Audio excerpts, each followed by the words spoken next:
Robin Williams from therealrobinwilliams.com, and in this video I am going to cover a book review for the Richest Man in Babylon, and it's by Charles Conrad, and we're going to go over the 6 laws of wealth. Honestly, you can go and get this book probably on Kindle or just buy it on Amazon today. It's very thin. It took me about 30 minutes to read. I'm a slow reader. It might take you 15, right? So the first thing we're going to cover is the law of success, or the law of wealth rather. The first law of wealth that Nasir, who is the richest man in Babylon, or known to be the richest man in Babylon, he'll cover with his friend Rashid. Basically, he tells him the first step he needs to take. And honestly, it's congruent with the first step that, the first step that Dave Ramsey covers in his book or his material when it comes to saving money and becoming financially free. So the first step is keeping part of what you earn. Save 10% of everything that you bring in and put it in your pocket. So a lot of times people today will just go out and spend money as soon as we get it in our bank account, right? We see money, we spend money, right?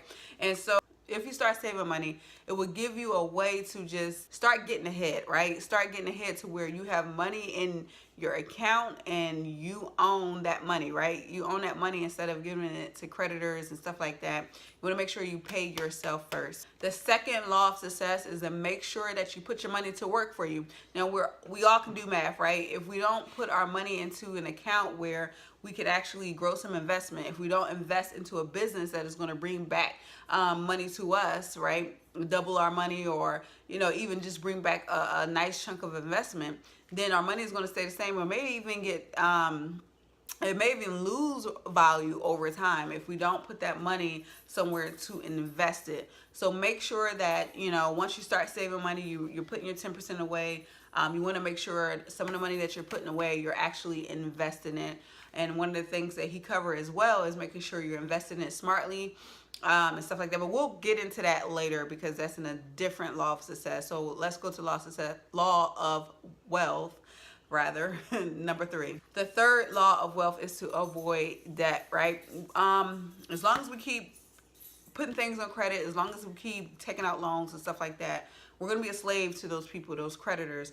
And basically what you want to do is just halt putting anything on credit, creating debt for yourself, because you're always going to have to pay that money back plus interest, and you're not really going to own your money, right? Somebody else is going to be owning that paycheck that you get to your account. What you're going to have to do is just keep handing it over, and that interest is grown on that money. So you don't want to put yourself in a position to where when you get that money, you have to go ahead and hand it off to somebody else. So that's the third law of wealth. The fourth law of wealth is something that I really like, because today there's so much stuff on the internet. There's so many schemes. There's so many get rich schemes that people will try to attempt to invest in, but really they're getting scammed, or they're investing in something they don't understand. So the fourth law of wealth is basically you want to go out there and make sure that you invest in something that is solid, is something that you understand, is something that you could actually profit from. You don't want to just go out there. Like, people can mess up if they go out there and they put a whole bunch of money into something without doing their due diligence, and then they lose their money because it was something that they shouldn't have put their money into in the first place. And they could also go out there knowing that it's very lucrative, knowing that people are having success with it, and they know nothing about it, and they jump into it without knowing anything about it, and they lose their money, not because it's a bad business, but because they don't know anything about it. So one, you want to make sure it's a legit business, and two, you want to make sure that once you invest your money, that you're finding a mentor or a coach or somebody who's having success in that industry, and you want to follow their footsteps. So let's go to law of wealth, because I keep saying law of success, right? It's getting ridiculous. Let's go to law of wealth, number 5. All right, so anything we do in life, right, we need to invest in ourselves. So basically we went to school for however many years. It was like 12 years, I don't know. We went to school, and then we probably go to college. Depending on your degree, you're probably putting 2 to 4 to 6, sometimes 10 years of college, extra education to invest in yourselves. And then basically you want to do the same thing in your business and in your life. So you want to make sure that you're kind of sharpening your skills and making sure that you build up your value. So the more that you build up your value, you build up your worth, the more you'll gain, right? You'll probably gain by investing properly. You'll probably gain by investing in skills that it will help you generate the income or the interest that that you've been working towards. So you want to make sure you invest in yourself. The sixth law of wealth is something I tapped into, or basically the sixth law of wealth is something that you want to do to your business to kind of safeguard everything that you got going on. So now that you've putting away a certain amount of money, you're having some investments, right? You want to do it smartly, right? You want to do different investments. You don't want to put all your, as they say, you don't put all your eggs in one basket. You want to make sure that you're going out there and investing in solid businesses, investing in solid